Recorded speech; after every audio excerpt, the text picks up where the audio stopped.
My name is Vera Solis, and I am 22 years old. Right now, I am sitting in the third row of a probate courtroom in a gray blazer I bought specifically for this hearing, and on the table in front of me is a manila folder with 11 tabs. My mother is 2 rows behind me. My sister is beside her, holding a tissue she has not used once. The clerk is calling the case number. In about 90 seconds, a judge is going to ask my sister's attorney a single question, and the answer to that question is sitting inside my folder, notarized, dated, and sealed. My sister does not know that yet. My mother does not know that yet. Both of them think this hearing ends with my signature on a form. It doesn't. Before I tell you what happens when the judge opens that folder, I need to take you back 7 years, to the night my mother put my suitcase on the porch and told me a woman named Marlene Solis takes care of family first. Because tonight, I'm about to remind her exactly what that phrase costs. Welcome back to Calm Karma Stories, where ordinary people face impossible family moments and walk out with their dignity intact. If you've ever been the one who was asked to disappear so someone else could stay comfortable, this story is for you. Drop a comment and let me know where you're watching from, and be sure to subscribe, because what happens in that courtroom is not what my mother planned. But let me back up. I need you to understand something about me before we get into the night everything started. I am a certified fraud examiner. I spent 4 years clawing my way through community college at night while working days at a collections firm, then 2 more years getting licensed, and for the last year and a half, I've worked for a firm in Ashford that specializes in probate disputes and insurance fraud. I read wills the way other people read grocery lists. I can look at a signature and tell you, within a reasonable degree of confidence, whether it was written under pressure, written in a hurry, or written by someone else entirely. That skill did not come from a classroom. It came from a childhood spent watching my mother rewrite reality to suit whoever she needed to please that week. And it came from one very specific person who taught me, without ever meaning to, that documents don't lie, even when people do. I have one habit that has followed me since I was a teenager, and it shows up throughout this story, so I'll tell you now. I drink my coffee black, no room, in a paper cup, and before I open any file that matters, I set the cup down, tap the desk 3 times with 2 fingers, and only then do I turn the first page. I don't know where the habit started. I think it started the year I had nothing else that was mine, and tapping a table 3 times was free. Here is who else you need to know. My mother, Marlene Solis, is 58, and she has one phrase she has used on every person in our family at some point in their life. A solace takes care of solace. She says it like scripture. She said it to my father before he left. She said it to my grandmother before she moved into a facility my mother picked without asking her. And she said it to me the night I stopped being someone she wanted to take care of. My sister, Renata, is 28 now, 6 years older than me. When I was 15, she was 21, and she had been dating a man named Curtis Boone for about a year. Curtis was 24 then, worked construction, drove a truck older than he was, and had grown up in 3 different foster placements before he aged out at 18 with nothing but a duffel bag and a GED. My mother did not approve of Curtis at first. She called him Rob around the edges in the tone she used for things she considered beneath us, even though we lived in a 2-bedroom rental above a laundromat and had exactly 1 working car between the 3 of us. But Renata was insistent, and Renata usually got what she wanted, because Renata was the daughter my mother had decided to be proud of. I was the other one, not the golden child. The useful one, the fixer, the one who did the dishes without being asked and kept my grades quiet, because good grades from me made my mother uncomfortable in a way I didn't understand until much later. I understand it now. My competence embarrassed her. It suggested she hadn't broken something in me yet.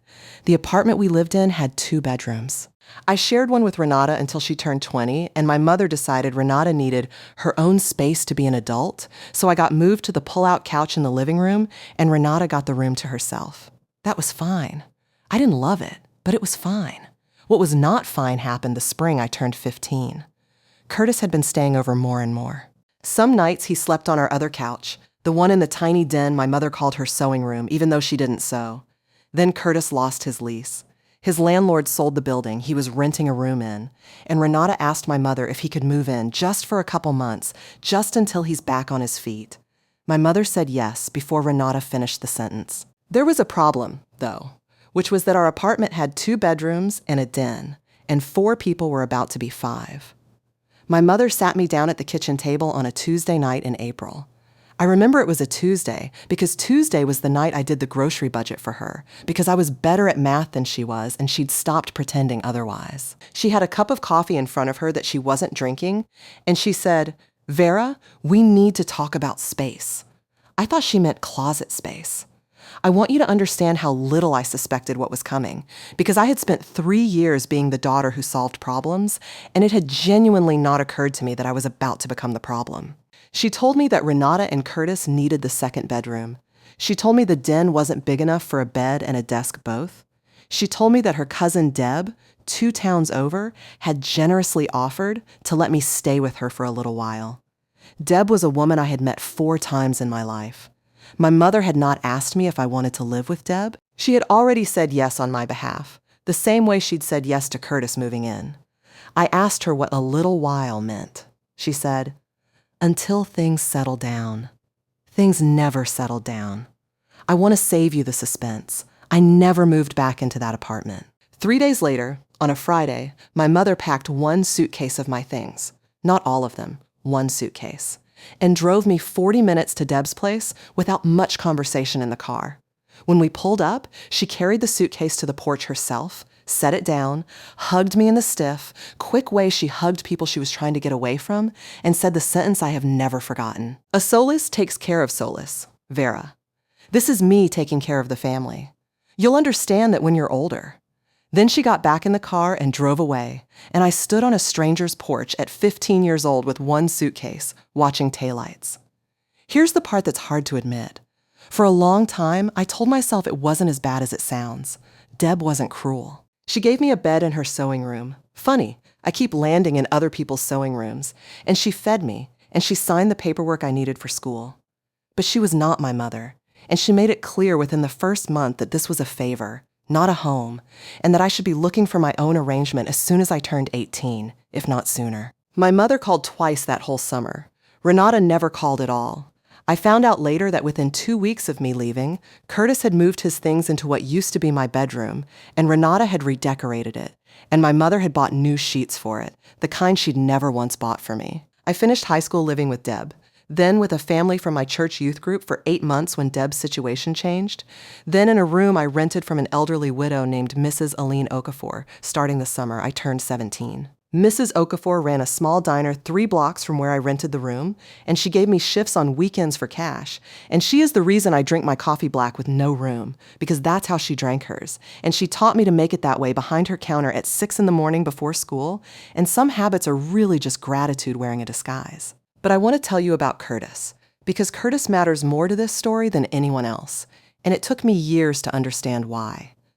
The week after I moved in with Deb, before school ended for the year, Curtis showed up at Deb's door on a Saturday morning, alone. No Renata, no explanation from my mother. He had his truck running in the driveway, and he stood on the porch. Another porch? I know, and said he'd heard where I ended up and wanted to make sure I was okay. I remember being suspicious of him because he was the reason I'd been moved out, even if it wasn't really his fault, and I told him that. I remember exactly what he said back. He said, "I know what it's like to get handed off. I've been handed off my whole life. I'm not going to pretend it doesn't matter just because it's convenient for everybody else if it doesn't." He gave me his phone number on a piece of receipt paper and told me if I ever needed anything. A ride, $20, someone to call a landlord and pretend to be an uncle. To call him, and not to tell Renata or my mother, because he said, correctly, that it would complicate things for both of us. I didn't call him for almost a year. Then my car, a hand-me-down with a dying transmission. Died for good the winter I was 16, and I called him, humiliated, and he drove 40 minutes at 10 at night to pick me up from Mrs. Okafor's diner, and didn't ask a single question about why I hadn't called my own family. Over the next 6 years, Curtis became something I didn't have a word for. Not a father figure, not exactly a friend, something adjacent to both. He co-signed nothing because he didn't have the credit to co-sign anything, but he showed up. He drove me to my first community college orientation because Deb had other plans and Mrs. Okafor's knees didn't do long drives. When I got my fraud examiner certification, he was the only person outside of my study group who remembered the date of the exam and texted me that morning. He never told my mother or Renata about any of it. Not because he was hiding something shameful, but because he understood, better than any adult in my actual family, that the moment my mother found out Curtis was helping me, she would find a way to make it about her. He used to say one thing to me, more than once, over the years, usually after he'd done something quietly generous, and I'd get emotional about it. He'd wave it off and say, "I owe a debt, Vera. This isn't charity. Don't thank me for paying down something I owe." I never understood what he meant by that. I assumed it was some general philosophy about paying kindness forward, since he'd had so little of it shown to him as a kid himself. I was wrong about that. I found out exactly what he meant much later, and it's the reason I was sitting in that courtroom. I want to tell you about one more scene from those early years, because it's the one that finally taught me not to expect anything different. The August after I moved in with Deb, Renata got engaged. Not to Curtis. This was before Curtis, to a man named Joel she dated for about a year and a half. My mother threw her an engagement dinner at a rented banquet room, 30-some guests, a cake, a slideshow of childhood photos projected on a bedsheet pinned to the wall. I found out about it because a cousin posted pictures online 3 days later. I hadn't been invited. Not overlooked. I checked later. My mother had made the guest list herself, in a spiral notebook I saw once, years after, when I helped her pack up the condo, and my name simply wasn't on it, not crossed out, not added as an afterthought, just absent, the way a name is absent from a list someone never considered writing it on in the first place. The slideshow had photos of Renata as a baby, Renata's graduation, Renata and our mother at the beach, the summer I was working doubles at Mrs. Okafor's diner to cover my portion of rent at Deb's. There was one photo of me in it, from when I was maybe 8, standing between Renata and our mother at somebody's birthday party, cropped so tightly you could see part of my shoulder and nothing else. The engagement to Joel didn't last. They broke it off within the year, quietly, no dramatic story attached to it that I ever heard.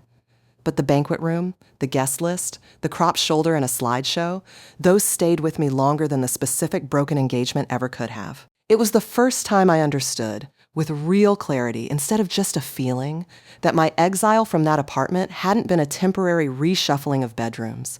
It had been a redrawing of who counted as family, and I had been quietly erased from the boundary line without anyone ever telling me the line had moved. Curtis and Renata stayed together the whole 7 years. They never married. Renata brought it up periodically. My mother brought it up constantly, and Curtis always found a reason to delay. But they lived together. First in our old apartment after my mother eventually moved out to a condo, then in a rental house, and finally, about 4 years ago, in a house Curtis bought outright with cash after his small contracting business finally turned a real profit. He'd built it from a 2-man operation doing decks and fences into a company with 11 employees doing full renovations across 3 counties.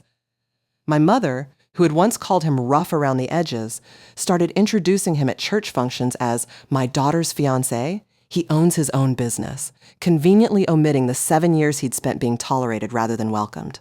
I want to be honest about something. I did not stay close with my family during those 7 years. I spoke to my mother maybe 6 or 8 times a year, mostly holidays, mostly short. I spoke to Renata even less. There was no dramatic falling out, no screaming match you could point to as the moment things broke. It was quieter and worse than that. I simply stopped being someone they thought about, and I stopped expecting to be. The wound from 15 didn't scar over so much as it went numb, the way a limb does when you've stopped asking it to move. Then, 3 weeks ago, on a Tuesday, it's always a Tuesday with my family, apparently, my phone rang at 6:40 in the morning, and it was my mother. I want you to sit with how unusual that was. My mother did not call me at 6:40 in the morning. My mother barely called me at all.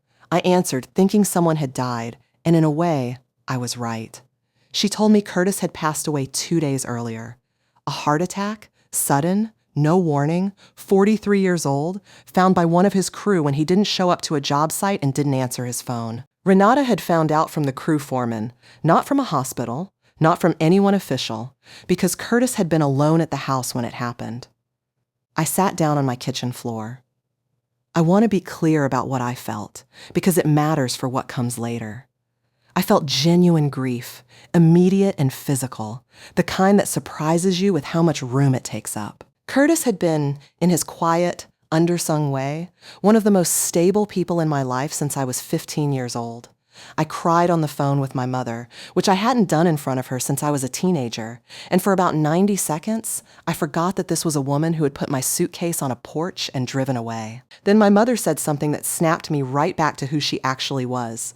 She said, "There's going to be a lot to sort out with the business and everything. Renata's a mess, obviously. You're good with this kind of thing, the paperwork and the legal stuff. I told Renata you'd help. A Solis takes care of Solis, and Renata needs you right now." I agreed to help. I want to be honest that I agreed partly out of grief and partly out of something more complicated. A flicker of the old hope that maybe this was the moment my usefulness would finally be worth something to them beyond a chore. I drove 3 hours to my mother's condo that weekend, and I sat with Renata, who was, in fact, a genuine wreck, and I held her while she cried. And for a few hours, it felt like we were sisters instead of two women who happened to share a mother. The funeral was the following Thursday. Small, because Curtis didn't have much family of his own to speak of. A half-brother in another state who came, a handful of guys from the crew, Mrs. Okafor, who I hadn't seen in 2 years and who cried harder than anyone. My mother wore black and stood near the front like she'd been the one who lost a partner. Renata gave a short, shaking speech about the man who'd been the love of her life for 7 years. I sat in the third row. Funny how courtrooms and funerals put me in the same seat. And I didn't say anything, because there wasn't anything appropriate to say that wouldn't have made the day about me.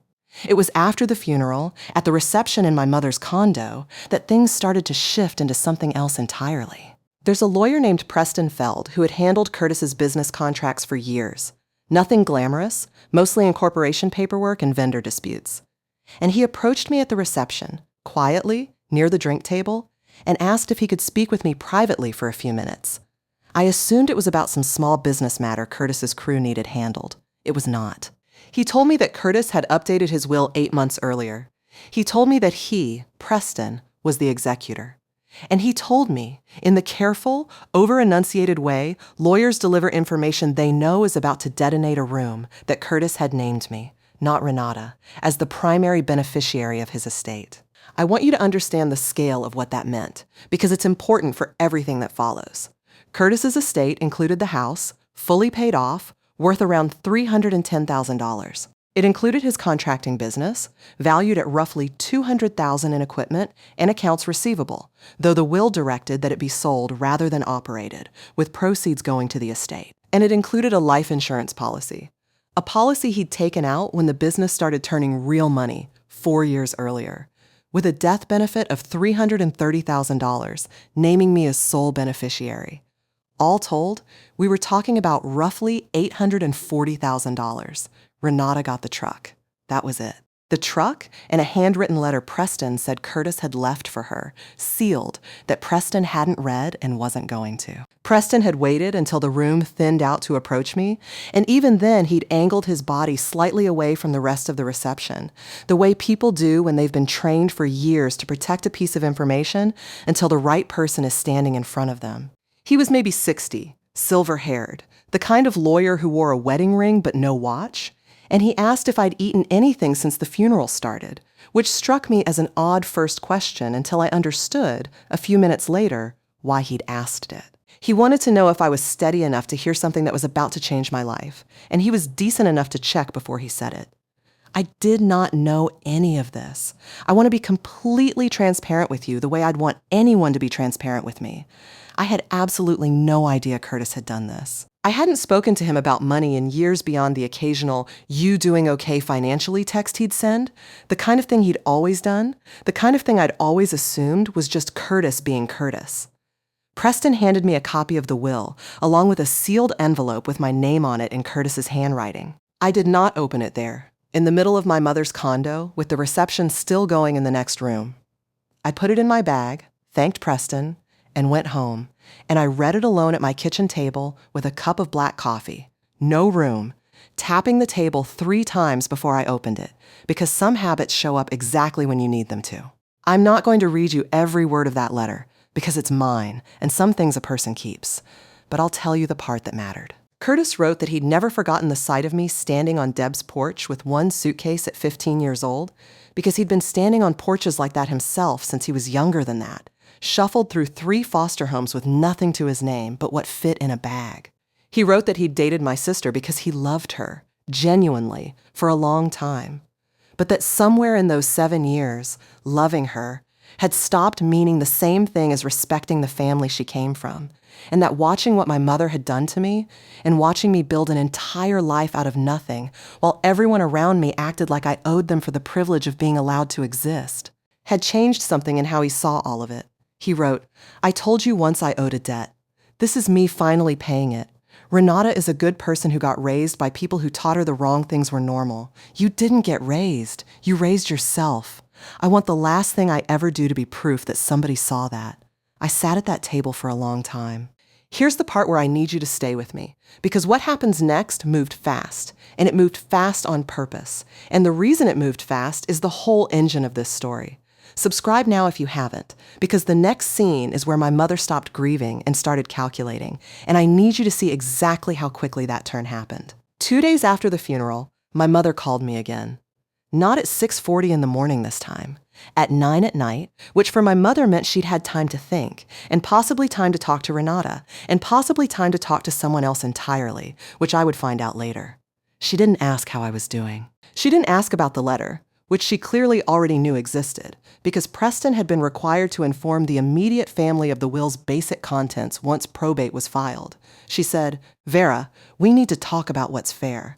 I asked her what she meant by fair. She said, "Curtis wasn't thinking clearly when he wrote that will. He was under a lot of stress with the business." Everyone knows Renata was his partner for 7 years. She helped him build that company from nothing. She deserves that house and that insurance money. Not you. You barely knew him the last few years. I want to note something for you here, because it's a small detail that turned out to matter enormously. My mother said he wasn't thinking clearly about a will that Preston had explicitly told me was drafted, reviewed, and signed 8 months before Curtis died, with no medical events, no diagnoses, no hospitalizations in between. There was nothing about the timeline that suggested impaired capacity. My mother didn't know that detail yet. I did, because I'd asked Preston directly, because asking clarifying questions about dates and capacity is, professionally, the first thing I do. I told my mother I needed time to think, and that I wasn't going to make any decisions about the estate until probate had run its course properly. She said, "This isn't about probate, Vera. This is about family. A Solis takes care of Solis. You know that money should go to your sister. You know Curtis would want that if he'd really thought it through. That's twice now, if you're counting, and we're not done." I told her I'd call her back, and I hung up, and I sat with something uncomfortable, which was the recognition that my mother's calculation had moved from grief to acquisition inside of 48 hours, with barely a pause in between. 3 days after that call, Renata reached out herself, and her approach was different, softer, more personal, which honestly made it more effective on me, because I loved my sister even after everything, and some part of me had spent 7 years wanting to be close to her again. She asked to meet for coffee. I said yes. We met at a place near her house, and for the first 20 minutes, it was almost normal. She talked about Curtis, about small memories, about how she didn't know how to be in that house alone. I believed every word of it, and I still do. I don't think Renata's grief was manufactured. That's actually what made the next part so hard to watch. She said, "Mom told me she talked to you about the will." I said she had. Renata reached across the table and took my hand, and her eyes were wet, and she said, "Vera, I know things have been weird between us for a long time, and I know I wasn't a good sister to you when we were kids. I'm sorry for that. I really am. But I need you to understand. Curtis and I built a life together. I gave him 7 years. I was going to marry him. That house, that money, that's supposed to be my future.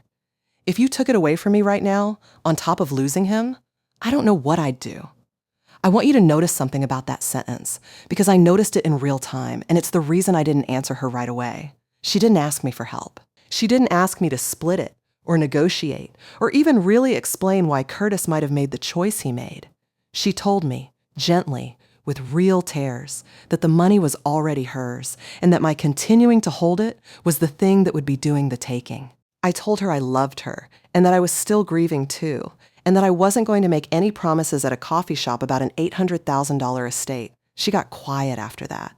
The warmth didn't fully leave, but something in her face closed, just slightly, the way a door closes when someone doesn't want you to hear what's happening in the next room. I went back to work that Monday and did the one thing my training has taught me to do whenever a decision that size is on the table and something feels off, even when I can't yet say what. I pulled every document. I requested a certified copy of Curtis's will directly from Preston's office, along with the notary log from the day it was signed. I requested the life insurance policy paperwork and its full beneficiary change history from the insurer, which, because I work in this field, I knew how to request properly and quickly, using a release Preston helped me file since I was the named beneficiary. I pulled the incorporation documents for Curtis's business to understand exactly what the estate included. And because something about the speed of my mother's pivot from grief to negotiation had been bothering me since that 9 o'clock phone call, I did one more thing. I asked Preston, casually, whether anyone else had contacted his office since the will was read.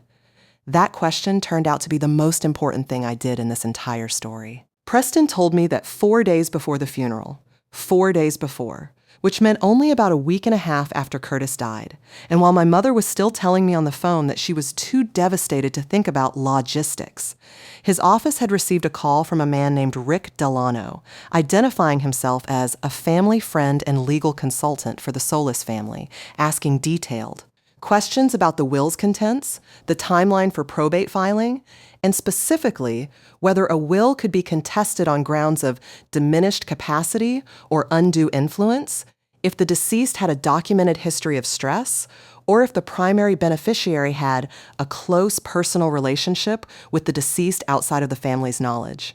I asked Preston who Rick Delano was. Preston didn't know. I did some digging that night, tapping my table 3 times before I opened my laptop, and I found him inside of 20 minutes. Rick Delano was not a lawyer. He had no bar license in this state or any neighboring one. He ran something called Delano Family Resolutions out of a strip mall office, 2 towns from my mother's condo, and his actual business, based on 3 separate consumer complaint filings I found through the State Attorney General's public database, was what could generously be called estate consulting and less generously called coaching disgruntled family members through informal will contests, and pressure campaigns designed to get beneficiaries to voluntarily sign disclaimers before a formal legal challenge became necessary. Because a formal legal challenge, especially one built on a will this clean, this recently reviewed, this well-documented, would have been very difficult to win in an actual courtroom. In other words, my mother wasn't planning to fight me in probate court because she and whoever was advising her already suspected she'd lose. She was planning to talk me out of it before it ever got there. And she'd started making that plan while telling me she was too devastated to talk about logistics, and while Renata was holding my hand across a coffee table telling me the money was already hers. This is evidence item 1, and I want to walk you through it the way I walked myself through it, because the itemizing is the part that turned my stomach into something colder and steadier. Item 1, a call to Curtis's estate attorney's office, placed by an unlicensed consultant, 4 days before the funeral, asking specifically about grounds to challenge a will that hadn't even been formally read to the family yet. That is not grief. That is reconnaissance. I kept pulling threads. I want to be honest that at this point I wasn't doing it because I decided to fight anyone. I was doing it because once you notice one thread out of place, professionally, you cannot stop yourself from finding out how far the fabric unravels. It's not a choice at that point. It's just what the training does to you. 2 weeks after the funeral, my mother called a 3rd time, and this call was different in tone from the first 2. Less soft, more scheduled, almost rehearsed. She told me she'd spoken to someone who understands this kind of thing, and that this person had explained that wills written under emotional strain by someone with no living family of his own and a recently reconciled but not truly close relationship with his named beneficiary could very reasonably be viewed as vulnerable to a formal challenge, and that it would be so much easier, so much less painful for everyone, so much more in keeping with who we are as a family, if I would simply sign a voluntary disclaimer transferring my interest in the estate to Renata before probate concluded. She used the phrase a 4th time in that same call, this time almost as a closer, the way a salesperson repeats the name of the product right before asking for the signature. A Solis takes care of Solis, Vera. This is your chance to finally be part of this family the right way. I told her I needed to think about it, and I asked her to send me whatever paperwork her consultant wanted me to sign so I could review it properly. She hesitated.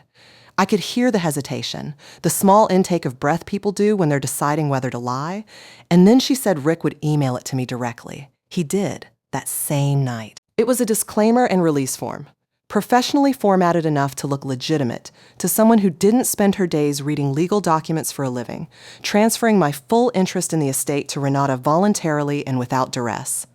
At the bottom, there was a line for a notary, and next to that notary line, pre-filled in, was a name and a stamp number. I recognized the notary's name. It was Deb, my cousin Deb, the woman who had taken me in at 15 and made clear within a month that it was a favor, not a home. I hadn't spoken to Deb in almost 4 years. I did not know she had become a notary. I did know, from one phone call to the county clerk's office the next morning, that a notary cannot legally notarize a document for a signer who is not physically present with them at the time of signing. And I did know, from a second call, this one to Deb herself, pretending I was simply catching up, that Deb had, in fact, already agreed with my mother to handle the paperwork for me remotely, over the phone, to make it easier, because I was always so busy with work. That is evidence item 2. A prearranged notarization of a document I had not yet agreed to sign, set up in advance with a notary who had a decade-old relationship of quiet obligation to my mother, designed to be executed the moment I said yes on a phone call, meaning the document could have been finalized in minutes, before I had time to reconsider, before I had time to call anyone, before I had time to do exactly what I was already doing. I stayed calm on the phone with Deb. I thanked her, told her I'd let her know when I was ready, and hung up. And then I sat at my kitchen table for a long time with my coffee going cold, because I want to be honest with you about something. Up to that point, some part of me had still been holding out hope that this was my mother being desperate and misguided rather than deliberate. The prearranged notary closed that door. This wasn't a mother panicking on behalf of her grieving daughter. This was a plan, built in stages, with a hired consultant and a pre-positioned notary, designed to move faster than my grief could think clearly. There was one more thing I found in those 11 days, and I want to walk you through it, because it's the piece that finally told me this wasn't just my mother being manipulated by a con artist she'd stumbled into. It was the piece that told me she'd gone looking for him. Rick Delano's consulting business didn't advertise publicly. No website worth finding, no listing with the Better Business Bureau, nothing that would show up if you searched his name in estate help, the way a person stumbling onto him by accident might search. When I asked Preston how my mother had even found a man like that inside of 4 days of Curtis's death, he didn't know. So I asked Deb, in that same phone call where I'd learned about the prearranged notarization, in the same casual, catching-up tone, how she and my mother had first heard of Rick. Deb, who I don't think ever fully understood what she was confirming, told me without hesitation that my mother had used Rick once before, almost 3 years earlier, when my grandmother, my mother's own mother, passed away and left a modest but contested savings account to a home health aide who'd cared for her the last 2 years of her life instead of to my mother. My mother had hired Rick then, too, to try to get that account reassigned. It hadn't worked. The aide kept her inheritance. But my mother had kept Rick's number. That is evidence item 4, and it's the one I didn't share in the meeting, because I didn't need to, but I want to share it with you, because it changes the shape of everything that came before it. This was not a woman panicked into bad judgment by grief. This was a woman who owned a working relationship with a man who specialized in talking beneficiaries out of what they were legally owed, who had used him once already on a completely different inheritance years before Curtis ever entered the picture, and who reached for that same number inside of 4 days of a death, before a single formal grieving ritual had even taken place. The pattern wasn't limited to me. I was simply the largest number she'd ever tried it on. I want to pause here and tell you what I did not do, because I think it matters as much as what I did do. I did not call my mother and confront her. I did not call Renata and accuse her. I did not post anything, tell any mutual family friends, or give anyone a single sign that I knew what I knew. I made one phone call to Preston and told him I wanted to move probate forward through the proper channel with proper legal representation of my own, and that I wanted him to flag anything unusual that came across his desk related to this estate going forward. Then I went back to my actual job for 11 days and let the plan I now understood run exactly as far as it wanted to run. I need to stop here for a second, because we're at the point in the story where the tension is highest before the real turn, and I don't want you to miss what happens next. Stay with me. Subscribe now if you haven't, because what my mother did in the days that followed is the part where premeditation stopped being something I suspected and became something I could prove in writing with a date stamp on it. 11 days after the disclaimer form landed in my inbox, my mother called a fourth time, and this time the softness was completely gone. She told me she'd set up a meeting. Renata, herself, Rick Delano, and me for the following Thursday at Rick's office to finalize things properly so we can all move forward as a family. She said Renata had already been dealing with financial stress since Curtis's business was frozen during probate, that Renata had fallen behind on the mortgage for the house she and Curtis had shared, and that every week you wait, you're hurting your sister more, whether you mean to or not. I agreed to the meeting. I told her Thursday worked. Then I called my own attorney, a probate specialist named Marisol Vance, who I'd worked cases alongside professionally and trusted completely, and told her everything. Every call, every date, every document, the notary, Rick Delano's licensing status, all of it. Marisol listened without interrupting, and when I finished, she said something I've thought about a lot since. She said, "Vera, you don't need to fight your family in that meeting. You need to let them walk into a room they think they've already won and let the paperwork do what paperwork does." We spent 4 days preparing. Marisol filed a formal notice with the probate court confirming the will's validity was not in dispute by the executor and requesting the court flag any third-party disclaimer submissions related to the estate for additional review, given the documented contact from an unlicensed consultant. She also filed, on my behalf, a sworn declaration from Preston Feld confirming the will had been executed 8 months prior with no evidence of impaired capacity, and a supporting letter from Curtis's primary physician's office confirming he had no cognitive or psychiatric diagnoses on record at the time of drafting. And she requested, formally, through the county recorder's office, a verification of Deb's notary commission status and a review of the predated notarization block on the disclaimer document, since a notary cannot lawfully pre-notarize a signature that has not yet been given. That last request came back 3 days before the meeting, and it was the piece that mattered most. The county recorder's office confirmed that Deb's notary log, which she is legally required to maintain for every notarization she performs, had no entry for my name, my document, or that date, because the disclaimer had never actually been signed by me. But it also confirmed something else. The document Rick Delano had emailed me already had Deb's notary stamp image embedded in the file, pre-applied, along with a stamp number that, per the recorder's records, had been used twice already that month on 2 other documents completely unrelated to me. Those documents, filed separately with the county, both involved Rick Delano's business, both involved elderly clients contesting inheritances, and both had been flagged previously by the recorder's office for irregular notary practices, though no formal action had been taken. That is evidence item 3, and it's the one that turned this from a family dispute into something with actual legal weight beyond our family, a pattern. Rick Delano had done this before, to other families, using the same notary, the same template, the same pressure timeline. My mother hadn't found some clever loophole. She'd hired a man running a small, repeatable scheme on grieving families, and my family was simply his newest client. Thursday came.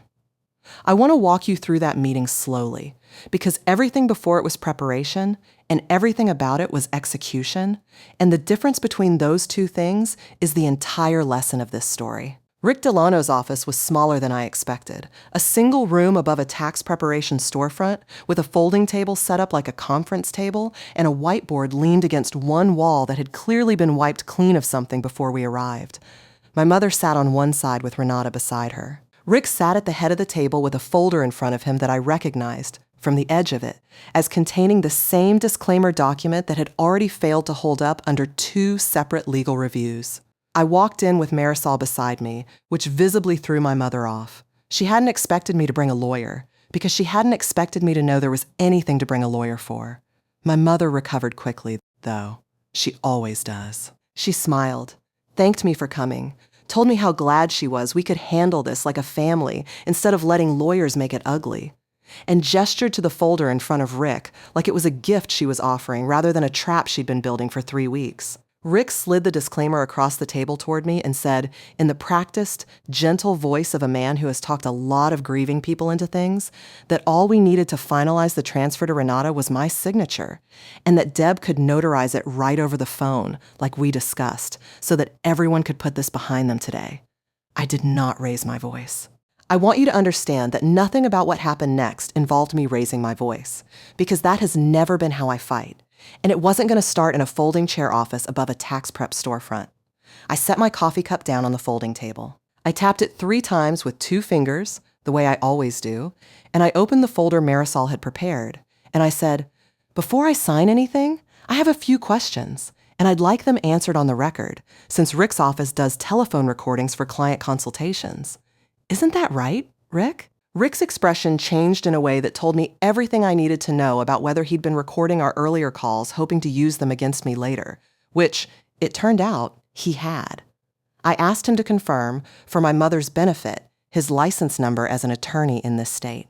He didn't have one, and he admitted it, calling himself a paralegal consultant, which is not a licensed or regulated title and does not entitle a person to advise on estate contests. I asked him to explain why the disclaimer document he'd sent me already contained a pre-applied notary stamp from a notarization that, per the county recorder's records I placed on the table in front of him, had never actually occurred, using a stamp number that had already appeared on 2 prior, unrelated, flagged filings tied to his office. I watched my mother's face while I said that part. It did something I will remember for the rest of my life. It went from confident to blank in about 4 seconds, the particular blankness of someone doing math they don't want to be doing. I asked Renata, gently, because I did still love her, and some of what came next was truly hard to say to her face, whether she'd known that the man advising our mother had a documented pattern of complaints with the state attorney general's office for pressuring beneficiaries into signing away inheritances before formal legal review, using notarized documents that hadn't actually been properly witnessed. Renata's face told me she hadn't known, or hadn't let herself know, and that distinction mattered to me even in that room, even then. Then I placed the last document on the table, the one Marisol and I had saved for exactly this moment. It was Preston's sworn declaration, notarized properly, this time by an actual notary who had actually witnessed the signature, confirming that the will had been executed 8 months before Curtis's death, with no medical or psychiatric red flags, no diagnosed conditions, no indication whatsoever of impaired judgment. Meaning any formal challenge on grounds of diminished capacity would not only fail, but could expose whoever filed it to sanctions for a frivolous claim. I said, "I'm not signing this disclaimer today. I'm not signing it ever, actually, because I've already filed notice with the probate court confirming the will stands as written. What I am doing is forwarding a copy of this pre-applied notary stamp, along with the county recorder's findings on Deb's notary log discrepancy and Rick's history of unlicensed practice complaints, to the state attorney general's Consumer Protection Division, because that's not a family matter. That's fraud against a notary system, and it's a pattern, not an accident." Rick stood up so fast his folding chair scraped backward against the floor. He said something about how this was a misunderstanding and that he'd just been trying to help facilitate a family conversation. I let him finish. I didn't need to say anything else because Marisol was already sliding a second folder across the table, a formal cease and desist regarding any further unauthorized practice of law directed at me or my late partner's estate, prepared and ready before we'd even walked in the door. My mother found her voice again somewhere in the middle of all that, and it came out sharp, wounded, the way it always did when the world stopped bending to her. She said, "You would really do this to your own sister? Over money? A Solis takes care of Solis, Vera, and you're sitting here treating us like criminals. That's the 5th time." I counted. I looked at her, and I want to tell you honestly that I felt something close to sadness underneath the steadiness. Because some part of a daughter never fully stops wanting her mother to be the person the phrase suggests she could be. I said, "You're right that a Solis should take care of Solis. I've been trying to figure out for 7 years when that was ever going to include me. I think I finally have my answer, and I think today is the day I stopped waiting for it." Rick tried one more time to salvage the room, the way people like him always do, because his whole business model depended on nobody ever calling his bluff in front of witnesses who mattered. He said, quickly, that he was happy to walk back any characterization of the disclaimer as final, that it had always just been a starting point for discussion, and that maybe we should all take a breath and revisit this next week, once emotions have settled. I let him finish that sentence too, and then I asked him one final question, because I wanted my mother to hear the answer out loud, in her own presence, rather than read it later in a filing. I asked him whether he'd disclosed to my mother, before accepting payment from her, that 2 prior clients had already filed formal complaints against him with the state attorney general's office for the exact same practice. Pressuring beneficiaries into signing disclaimers using notarizations that hadn't actually been witnessed. He didn't answer. He didn't have to. My mother's face answered for him, because it was the first time in that entire meeting that I watched her realize she wasn't the one who'd hired an expert. She was the one who'd been sold a shortcut by a man running the same shortcut on someone else's grieving mother the month before. Renata spoke for the first time in several minutes, and her voice had changed completely from the coffee shop softness of a few weeks earlier. She turned to our mother and asked, quietly, "Did you know about the other complaints against him when you set this up?" My mother didn't answer that either. She reached for her purse instead, the way people reach for something to hold on to when they've run out of things to say. And for a moment, nobody in that folding chair office said anything at all. Then I stood up, closed my folder, and walked out. Marisol followed. Neither of us said another word in that room because the room had already said everything it needed to. Here's what happened in the weeks after, compressed the way these things actually compress once the mechanism has been set in motion. The disclaimer document, along with the pre-applied notary stamp irregularity, went to the State Attorney General's Consumer Protection Division within 48 hours, filed formally by Marisol on my behalf, with the 2 prior flagged filings from Rick Delano's office attached as supporting pattern evidence. Within 3 weeks, the AG's office opened a formal inquiry into Delano family resolutions, and Rick's business was issued a cease and desist for unauthorized practice of law, with a civil penalty hearing scheduled for later in the year. I don't know what happens to him ultimately, and honestly, that part was never really about him. He was a symptom. My mother was the disease. Deb's notary commission was suspended pending review by the county recorder's office once the discrepancy in her log was formally reported, since a pattern of pre-applied stamps without witness signatures is a serious violation regardless of intent. I don't know if Deb knew how serious it was when she agreed to handle the paperwork remotely for my mother. I choose to believe she didn't fully understand what she was risking, because it's easier to hold on to that belief than the alternative, but belief doesn't undo consequences, and her commission is gone regardless of what she understood. My mother's standing at her own church, where Rick's licensing scandal eventually made the local paper as part of a broader piece on unlicensed inheritance consultants preying on grieving families in 3 counties, took a hit she never saw coming and never fully recovered from. She wasn't named directly. I never gave a quote to that reporter, and neither did Marisol. But the piece described a soulless family estate matter in enough detail that anyone who knew us could connect it. And my mother, who had spent decades curating exactly how our family looked from the outside, spent the following months absorbing a version of scrutiny she had always reserved for other people. Probate on Curtis's estate proceeded exactly as the will directed, with no valid contest ever filed, because Marisol's early notice to the court had made clear that any challenge would be met with a fully documented defense, and neither my mother nor Renata's actual retained attorney, a real one, hired after the meeting at Rick's office fell apart, believed there was a viable path forward. Rick had told my mother, apparently, that undue influence claims almost always settle before trial because families don't want the public scrutiny. He had not accounted for the fact that I do this professionally, that I don't scare, and that I had already decided months of scrutiny was a price I was willing to pay to stop being the family's convenient exit whenever space got tight. The house, the insurance proceeds, and the liquidated business assets came to me roughly 9 weeks after the funeral. I sold the house. I couldn't live in it, not because of anything Gothic, just because it was Curtis and Renata's home, full of 7 years of a life that wasn't mine to inhabit. And I used the proceeds, along with a portion of the insurance money, to do 3 things that I think tell you who I actually am better than anything else in this story.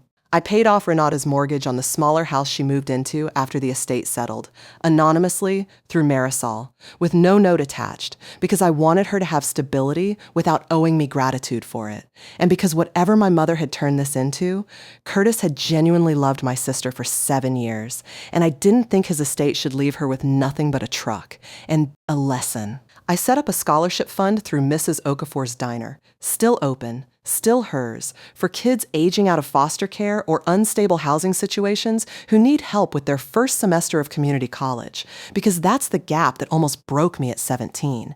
And Curtis had told me once that the worst part of aging out of foster care wasn't the leaving. It was that nobody prepared you for how expensive the first year of being nobody's responsibility actually is. And I kept the rest. Invested it properly, because I had spent 7 years building a life out of nothing, and I had earned the right to finally build it on something. My mother has called 4 times since that meeting at Rick's office. I've answered once. She didn't apologize. I want to be honest that I didn't expect her to, and she didn't disappoint that particular expectation. She asked if I was really going to let a lawsuit destroy this family over what she called a misunderstanding about paperwork. I told her the misunderstanding wasn't mine to fix, since I hadn't been the one who hired an unlicensed consultant and pre-notarized a fraudulent disclaimer 11 days before asking me to sign it. She didn't have a response to that. For the first time in my life, my mother was quiet on the phone with me, and it wasn't peace. It was just the absence of anything left to say that would move me. Renata reached out separately about a month ago, and this conversation was different because I think some real grief had finally cut through whatever our mother had been feeding her. She apologized. Actually apologized. Not the coffee shop kind of apology that's really a request dressed up as regret. She told me she hadn't known about Deb's notary stamp, hadn't known Rick's license history, and that once she found out, she'd confronted our mother herself, and it hadn't gone well.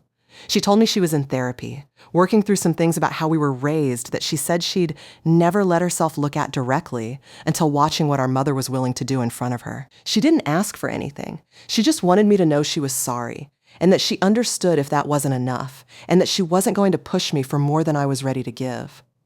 The second time we had coffee, Renata brought something with her I hadn't expected. The sealed letter Curtis had left for her, the one Preston had handed over at the reception and never read. She told me she'd read it alone, twice, before deciding to bring it, and she wanted me to know what it said, because she thought I deserved to hear it from her rather than wonder about it forever. Curtis had written that he loved her, plainly, without qualification, and that nothing about what he'd done with the will was a judgment on the 7 years they'd spent together. But he'd also written that he hoped, once the shock passed, she would understand why he needed the last decision he ever made to be one that couldn't be taken from someone who'd had almost everything else taken from her at 15. He asked Renata, in that letter, to be the one who made sure the family didn't turn his last gift into another way of hurting me. Renata told me, her voice steady in a way I hadn't heard from her in years, that reading that line was the moment she stopped being able to pretend she hadn't known, on some level, exactly what our mother was capable of. I told her I appreciated it. I told her the mortgage was paid off, and she cried on the phone, and I let her. And when she asked why, I told her the truth. That it wasn't for our mother's sake, and it wasn't really even for the family's sake. It was because Curtis loved her for 7 years, and I didn't think his memory deserved to become a weapon in a war he never wanted fought. I told her I wasn't ready to be close the way we used to pretend to be close, the surface kind, holiday card close. But I told her I was willing to be honest with her, slowly, on my own timeline, if she was willing to be honest back. She said yes. We've had coffee twice since then. Black, no room, because apparently that habit rubbed off on someone else too, somewhere along the way, without either of us noticing. My mother is not part of that offer, at least not yet, and maybe not ever, and I've made peace with the fact that this might be permanent. I told her the last time we spoke that if she wanted any relationship with me going forward, it would start with an honest accounting of what she did. Not a general, vague apology for how things turned out, but a specific one, naming Rick, naming Deb, naming the 11 days between the funeral and the meeting where a plan was built to move faster than my grief could think. She hasn't offered that yet. Until she does, the door stays exactly where I left it. Open a crack, unlocked, but not something I'm going to walk through on her behalf. Here's what I learned, and I think this is the part that matters most, more than the money, more than the courtroom, more than any of it. Family loyalty that only flows one direction isn't loyalty. It's an invoice, and eventually, someone hands it to you and expects you to pay it, no matter how many years it's been sitting there accruing interest you never agreed to. My mother spent my whole childhood telling me that a solace takes care of solace, and what she meant, every single time, was that I was supposed to take care of them. It took losing someone I loved and finding out what he'd quietly been trying to tell me for 7 years through nothing but consistent, unglamorous acts of showing up, to understand that taking care of people and being taken advantage of by them are not the same thing, no matter how similar they're made to sound by someone who benefits from you never learning the difference. Competence isn't a debt you owe your family for the privilege of being loved by them. It's a tool. And the day you start using it for your own sake instead of everyone else's is the day the porch stops being the last place you ever felt safe and starts being the first place you ever stood up straight.